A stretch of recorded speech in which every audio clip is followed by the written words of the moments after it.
brave ones. You can all go home and tell those that weren't brave enough that they're going to purgatory for a few more days. And to everyone who's joined us on Facebook, who are having maybe lunch. Yes, good opportunity. This is Plan Your Epitaph Day. Well, not today, it's on April 6th. Plan your epitaph. It's a time for one to try and describe themselves in a few words, hopefully with a little bit of humility. This could be considered a little bit morbid, but some are able to find the humor in it. Every culture around the world has its traditions and customs around death. They are often designed to help us handle the inescapable cycle of birth and mortality. So this practice may be one of ours. These last few words that we or others share about us can tell anyone who passes by either a lot or a little about the person who rests there. These are a few of the humorous ones. He loved bacon. And in his smaller prints, as an afterthought, it says, oh, and his wife and kids too. And then here lies Henry Blake. He stepped on the gas instead of the brake. Here lies good old Fred. A great big rock fell on his head. I don't know if these are, well, that was probably not Photoshopped, but the other one might have been. I thought these might be a good intro to today's scripture readings, which are from the First and Second Testaments, but they're all about those who have died. And in one, we know that Jesus' Lazarus' friend has died, and it sounds like they were best friends. I wonder if they grew up together. If this was the case, I expect that Jesus would remember him for certain things that they had done in their youth, which was likely different from what his sisters remembered about him. But taken literally, Lazarus didn't stay dead long enough to have his headstone erected. Metaphorically, he still got a second chance at life, however. We may imagine that happening. And then in this second reading, we have the bones of God's defeated people lying in the valley in the Ezekiel reading. The big question here that God asks of those listening is, mortal, can these bones live? And then we're told that they came to life. But the question for us today is, what does living after we've died mean?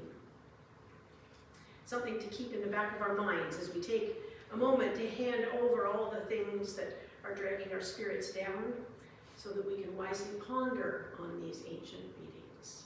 Let's sing.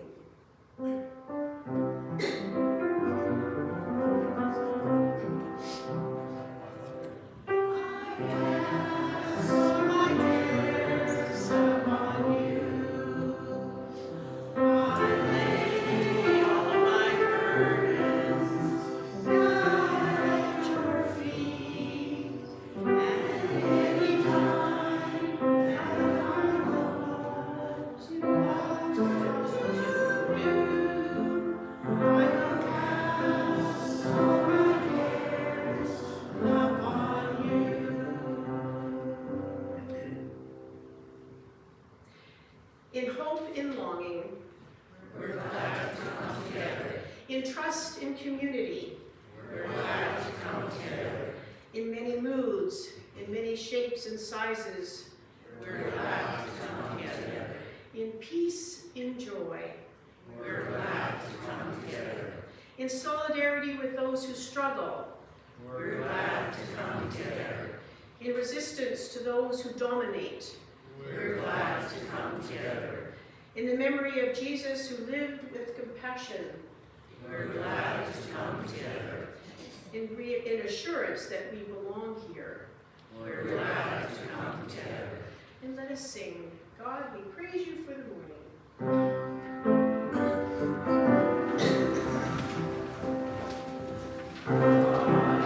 Praise you.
compassion and consolation.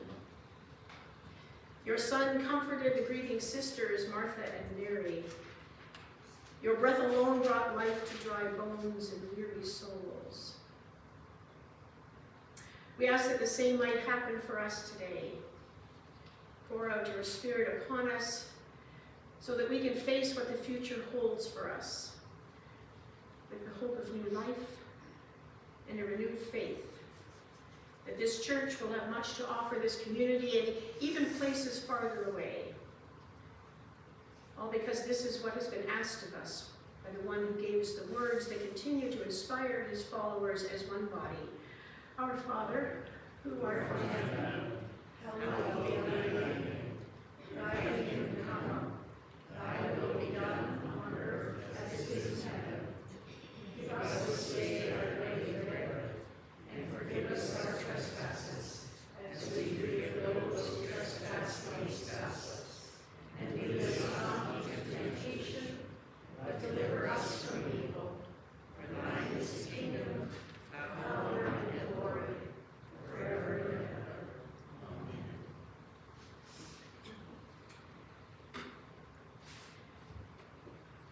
John 11, 1-45. The author of John is getting longer every week with his stories.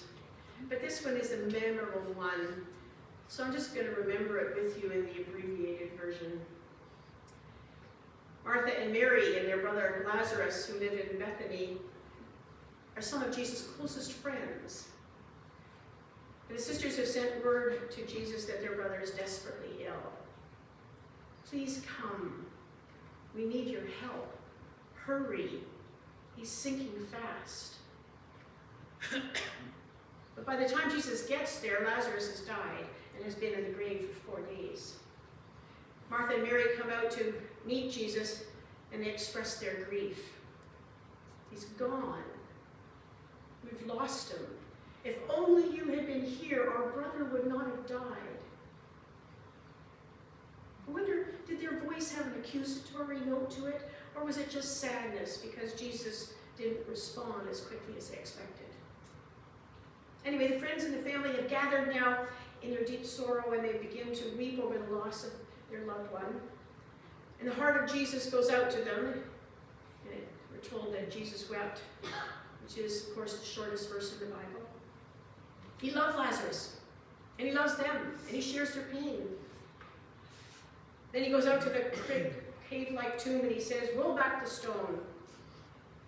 And Martha, always the realist, and everybody to speak out, protest, we can't do that. He's been in the grave for 4 days. There would be this terrible odor. Jesus says to her, Martha, only believe, and you will see the power of God. So they roll the stone away, and Jesus cries out in a loud voice, Lazarus, come forth. And incredibly, miraculously, amazingly, before their eyes, Lazarus is resurrected. And he comes out of the tomb, still with his grave clothes on. Head and feet are still wrapped with mummy-like bandages. And then Jesus turns to his friends and family and he says to them, unbind him and let him go. Unwrap him, set him free. It's a good little story. Pretty graphic, though, eh? Especially if we use all of our senses. Who would want to look at him, let alone touch him or smell him? And yet there are 3 helpful lessons that we should take note of. 3 truths that could be helpful for us today. The first is that we're told that Jesus wept with those he loved and still does. So we should never feel alone in our grief. But it's up to us to acknowledge his comforting presence with us. And we're to use his example to be with others in their grief, however it's needed. The second lesson is that Jesus raised people up, and he still does. However we understand it, literally or figuratively, he helps to raise us up when we have been brought low. We need to show our gratitude when this occurs, but also to pick up others when they fall. The third lesson is that he included others in the healing process, and he still does. We are his hands and feet and voice in this world. We must work together to help one another achieve the freedoms and the rights everyone deserves and reach their goals by using the gifts and talents that we've been blessed with. 3 little lessons. You can all go home now. You're not moving, so I guess you want more. We're going to sing.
So the tribes of Judah, Benjamin, and Levi had just been conquered.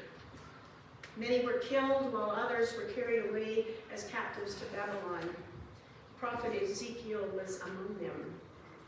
It looked as if Israel's national identity was gone forever, and they would never again return to the Promised Land. Ezekiel knew how God's people were feeling. So he wrote this prophecy about dry bones coming to life to encourage his fellow captives. He wanted to inspire them with hope that God would someday revive them as a nation. All of us need at some time to hear words of hope and encouragement. We know that this story is a metaphor for how the Spirit can resurrect our dry bones, whether as individuals or perhaps even as a church. No matter how dried up and worthless we feel, we can be restored in spirit to live on. Let us listen as Randy shares the story.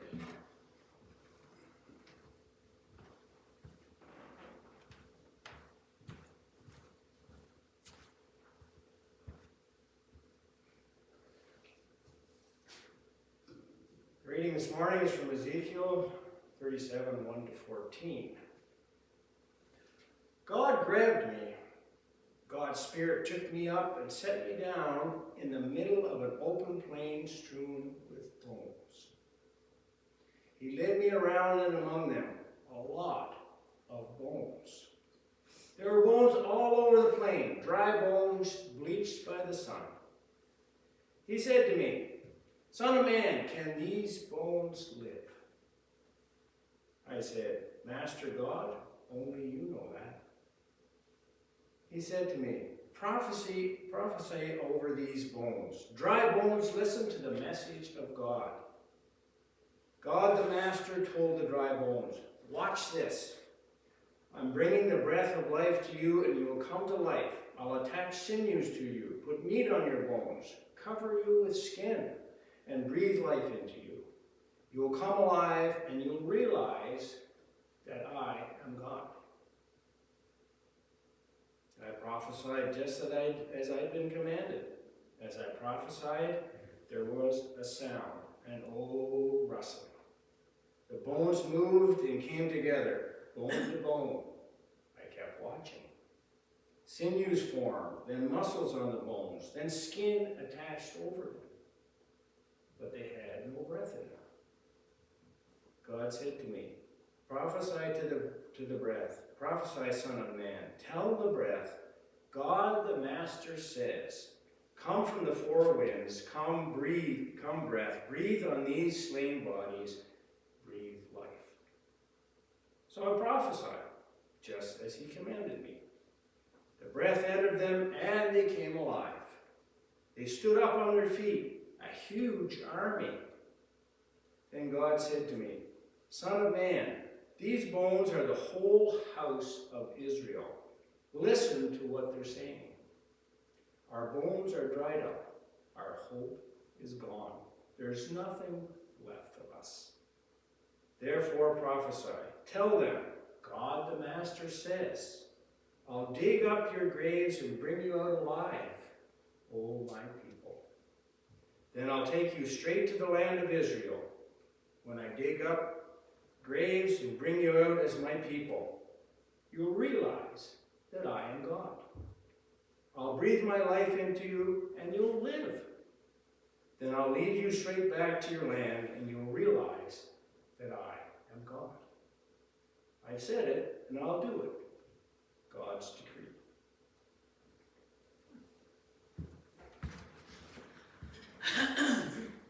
And may we know that our scriptures of old still hold the power to pass on helpful lessons to us 2 millennia later. Before his death, Academy Award winner Jack Lemmon was able to specify what he wanted on his headstone. He wanted it to be his final marquee. His instructions were followed to the letter, not even dates of birth or death, just his simple epitaph. It just says Jack Lemmon in. So what would he be appearing in after his time was finished in this world? Is this what he personally believed would happen? That there was something beyond that would tie his old life to his new one? Or would it be a new type of venue for him to excel in? Lemmon played a role called Maury in Tuesdays with Maury. His character was dying, and he appeared to believe this might be true because he told his young protege, death ends a life, not a relationship. When I'm dead, you talk, I'll listen. There comes a day in everyone's life when we have to face the inevitable, but we can prepare. One way may be sharing our last words with the world on our headstones, our epitaphs, so that our stories will still have life for others. Like that one that I shared with, I'm sure I've shared it with you before, that woman that had an old woman who had a plaque, and it just had written on it, a good old broad. Now I know that asking you to write your epitaphs right this minute will be difficult. But try to imagine, if you could leave a headstone which would reflect who you are, what was important to you, what shape would you choose? Would you have a picture engraved on it? What would it be made of? If archaeologists were to dig up your resting places in 200 years, what might they find buried with us? Here are just a few examples. This is what they found in an Egyptian burial chamber. They are very prepared. This is China. Of course, we've all seen the big figures. And there are literally hundreds and hundreds of them in there. This is from that show, Digging for Britain. And this is a necklace that they found. On the left, it's the back. On the right, it's the front. It's 1,300 years old. And it wasn't protected. It was just, dug up in the dirt there. My niece, when we buried Jennifer, we put in all sorts of things in with her. So things that were important to her as she grew up. Jennifer had cerebral palsy, and she lived at home for 22 years. And so we all placed things that reminded us of her and her of her life.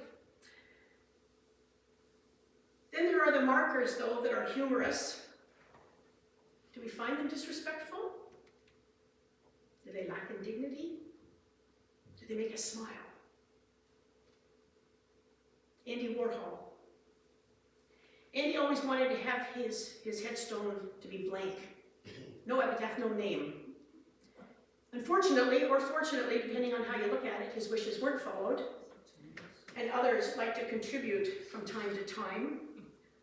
I was wondering about the cross on the top of his headstone, and it's Byzantine. He was a member, I think, of the Catholic Eastern Orthodox Church. This one was good. Raised 4 beautiful daughters with only 1 bathroom, and still there was love. That would have been my dad. Yeah. Do we have any markers in our local cemetery that are unusual? I've walked around, but I haven't seen any. There's one there that's a globe. A globe? It's a globe, Oh. like a world. Really? And it says they traveled the world together. Oh, lovely. Yeah. Oh, It's so in the Engelhard. at the Engelhard, okay. The Wallaces, I think. Once the snow goes. Yeah. If we were the creative kind, our epitaph should reflect that one thing that we will be remembered for forever, even by those who never knew us. So what will they say about you? Here are some creative ones. This one's for Norma. Isn't that beautiful? Wouldn't you love that? Yeah. This one is for Ian and Sylvia. We're traveling. That is very creative, isn't it? Yeah. One on the left especially. Wow, it's a work of art. Kay's fudge. She was known for her fudge recipe. But there are others, we've seen them, they have pictures on them, engraved on them for farmers and golfers and hockey lovers, truckers. But then there are also the ones for the pets. We left paw prints on our house. Yeah. Spaghetti, it's a rabbit. And this was an interesting one. It's in memory of all the animals that served during the wars. Yeah. Yeah, lovely monument. Yeah. Where am I now? I've lost my way. I've lost my way. Okay, there we go. The nature of one's epitaph and its content should bear some careful consideration, because it's going to stay with us for as much of eternity as our headstones will survive. The next couple that I'm going to mention serve as a warning to those coming down the same path as the writer. The one says, "Consider, friend, as you pass by, as you are now, so once was I. As I am now, you too shall be. Prepare therefore to follow me." That's an old Scottish tombstone. Or this one. If you can't read it, it says, "I know something you don't know." And I believe some may be comforted in life by this person's belief of what was to come. So epitaphs provide an opportunity for us to have the last word, to exert one last bit of control, and I told you so opportunity. So this Plan Your Epitaph Day is an invitation for control freaks everywhere to plan what their headstones are going to say. At least then they won't have written on them, "I was somebody," or "unknown." Everybody deserves to have their lives acknowledged in some way. We can both laugh and stand in awe at epitaphs that range from the silly to the sublime, but we might also recognize that even though we may have a plan for what we might want engraved for all eternity, things change. As we continue to journey through life, new opportunities arrive to do justice, to love kindness, to walk humbly. So revisions may need to be made. Our draft epitaphs might need to be changed over the course of our life's work. And I think that's where the significance lies with today's reading. It says that God asked, "Mortal, can these bones live? Otherwise, can what everyone thought was a done deal change? For us, I think that the Spirit might be prompting us with questions like, are you feeling like a bag of bones that aren't attached anymore so that you can't get on with walking around? Are you feeling tired, worn out, lacking in enthusiasm? Are you questioning what your purpose is? Do you feel like life is no longer energizing? Do you want your bones to live again in a new way? I imagine most of us have felt this way at one time or another. Right now might be one of them for some of us. But it can and likely will happen throughout our lives. With job and relationship changes, financial concerns, alterations in living conditions, when kids or grandkids, sisters or brothers, anyone really who drives us to distraction at times, when our dreams fall apart. We can feel burned out, drained, bushed, exhausted, shattered, fatigued, all as if the very lifeblood in us has been drained from us. And we question, can these old bones recover? Will I live again? Is my energy level going to come back? Can I find something to stir my creative juices? Will that get me excited about living? Give me a purpose for getting up in the morning? Can these old bones live again? And for the most part, the answer is sure. In some way, maybe different. We see this in Mexico on the Day of their Dead celebrations. They dress up skeletons to resemble what their loved ones did in real life, to live again in their minds for just a few hours. This is how we're going to do it for Norma. Sorry, today's your day. Isn't that neat? Yeah, we'll dress a skeleton up like that every year for you, just to remember you. And we'll place it right there. But none of us are going to be around it anyway, because you're going to live forever. Nice hairdo. Yeah, nice hairdo, yeah.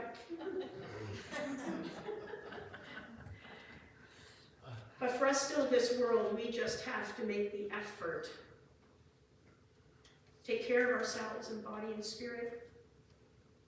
Be willing to find help when we need it. To get out there rather than stay ensconced in our treasured easy chair. Seek out friends, new and old. Even recognize that we can't do what we used to do, so maybe we're going to have to do what, years ago there was a great commercial on TV. It was an older woman, and she said, things aren't the same. I have to go out and I have to find new hobbies, new opportunities to help out, to learn new skills. Can these old bones live again? Sure. In old and new ways, born again and again, as they say, each new day that we've been blessed with. And something else that might help us along the way is a prayer or two. We can cry out like we only know the grave. Out of the depths I cry to you, O Lord. Lord, if you had been here, my brother would not have died. But these don't have to be the epitaphs that mark our life markers. Our prayers don't have to start with woe is me as if we already have one foot in the grave. We can start each new day seeking a positive experience, even when we know that there will be tough moments. So we might pray, when our feet first hit the floor in the morning, these words.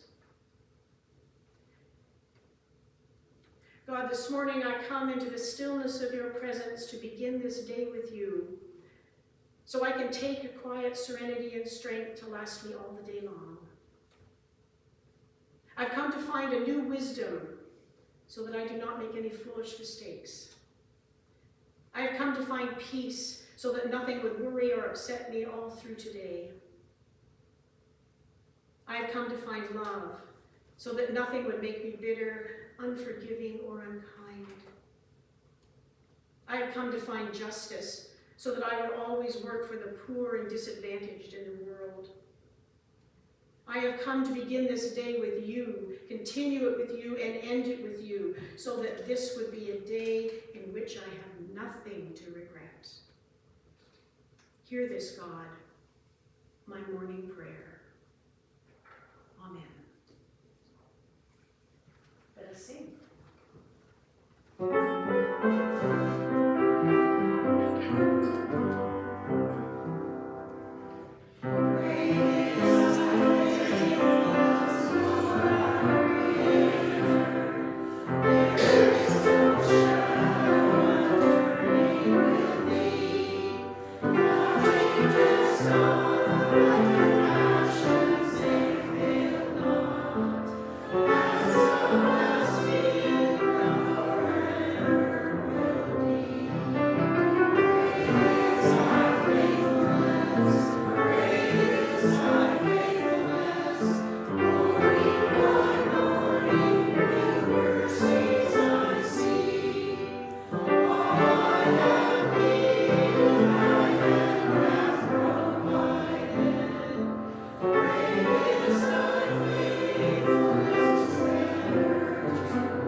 We come with what we believe that we can share with others to help bring justice and compassion and love into the world. Let us gather up what we've got to share.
Bible study. Sometimes what's clear to me is clear to me. And Lois came up after last week and she said, what do you mean the bit players? And I thought, I should have mentioned the bit players in the Passion story. So those who played a part that maybe changed the final outcome of the story, that maybe, maybe different decisions could have been made. Maybe they had more guts, spoken up and less fearful. Maybe the story would have ended in a different way. So just consider the people that, consider those bit players. The book club, The Light Between Oceans. So Lois, as I said, Lois has ordered some in, but 3 people have already used the one book at the library. I think each person took 1 day to read it. You just keep reading. Yes, it's a good story, Light Between Oceans.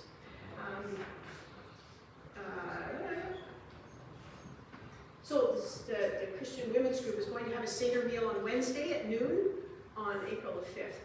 So that's in Holy Week. Lunch will be provided, but everybody's invited. Please let us know if you're going to come. Yeah, it'd be great.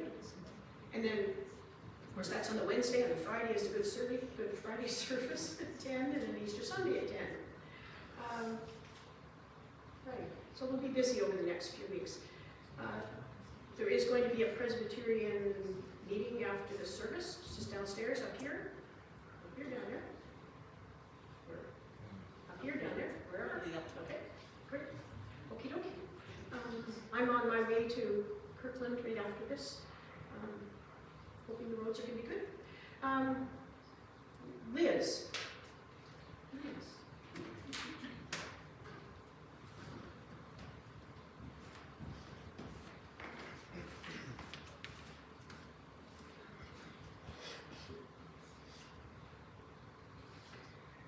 In Haiti, Presbyterian World Service and Development, or PWS&D, is supporting farmers and their families. As a farmer, 62-year-old Emmanuel Joseph has experienced changes in the land for decades. When Emmanuel joined a farmers collective supplied by PWS&D in 2013, he began learning conservational agricultural practices like composting and crop rotation. Now Emmanuel's garden produces more and better food year-round, and his wife is able to bring produce to the market to sell. Projects focusing on food security, benefiting farmers and their loved ones by providing education and resources to help achieve better food security and address the impacts of climate change, both now and in the future.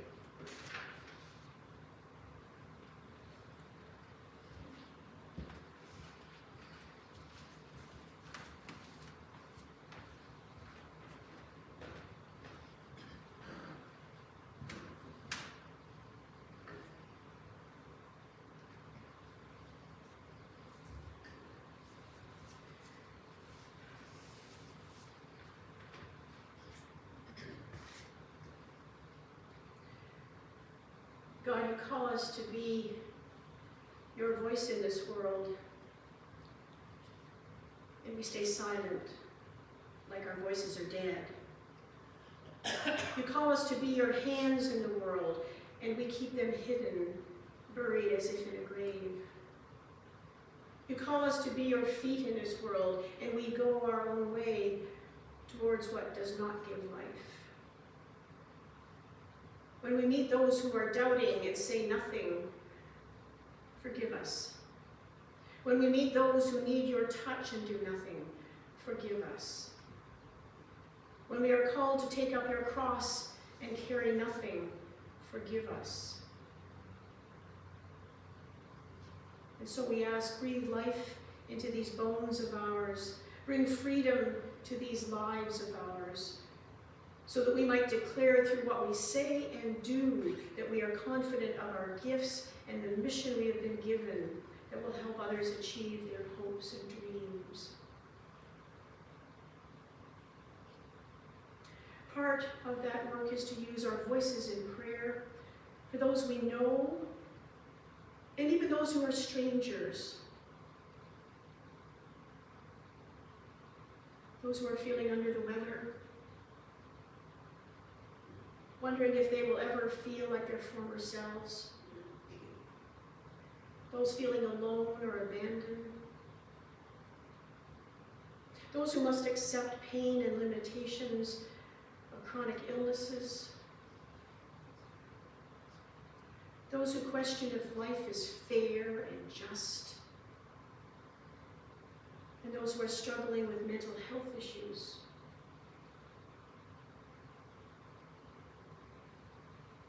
We know their names, or perhaps just their circumstances,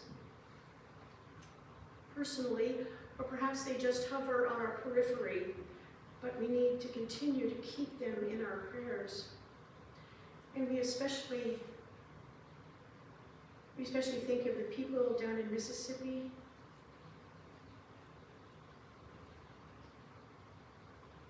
maybe the people around them, and their country respond with compassion and care. But it reminds us all that life can change in a moment. So may we always be ready and use our days well.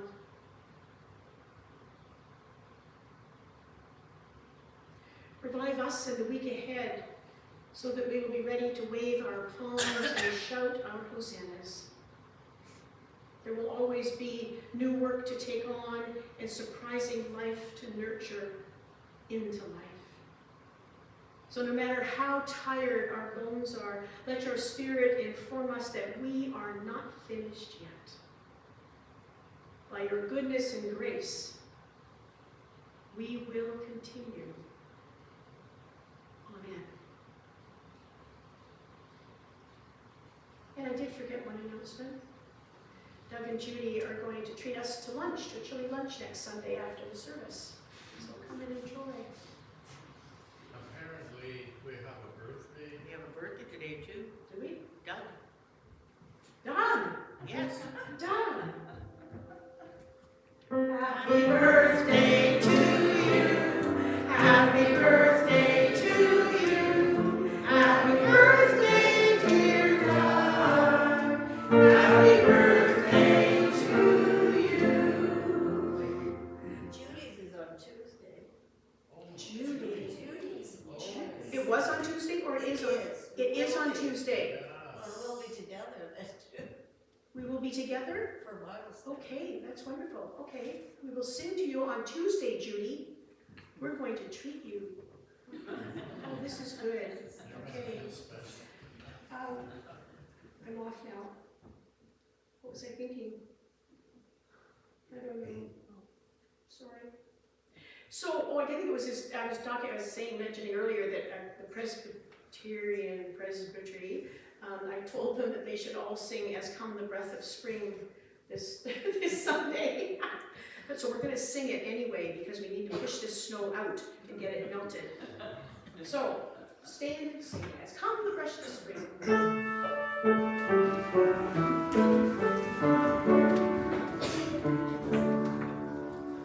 As comes the breath of spring, with light and mirth and song, so does your spirit beneath brave and free and strong.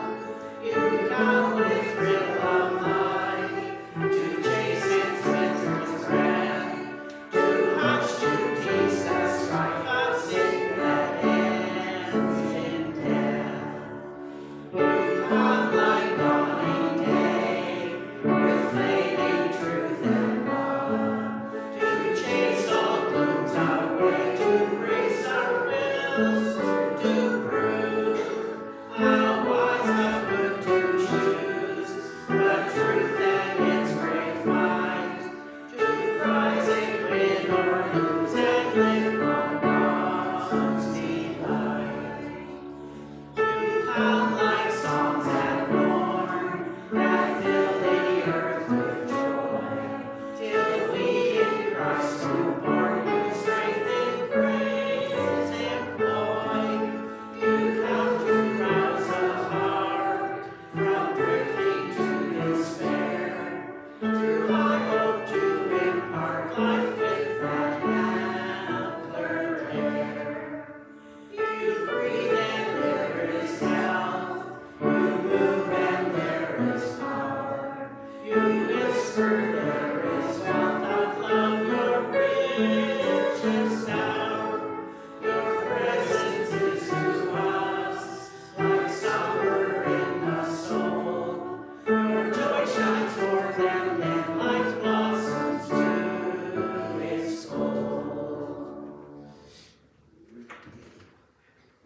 So may our sometimes dry and tired bones be laid with new sinew and muscle upon them, that we might be made strong and bold as we proclaim the word in the days ahead.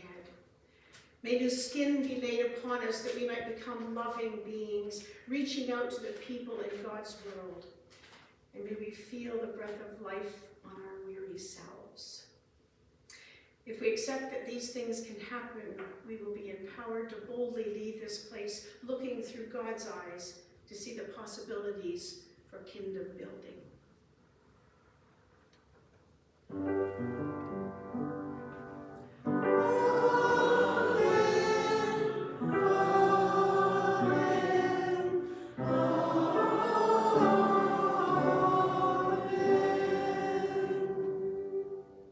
I found this old saying about bones. You know the one, sticks and stones will break your bones, but this one ends, but words will break our hearts.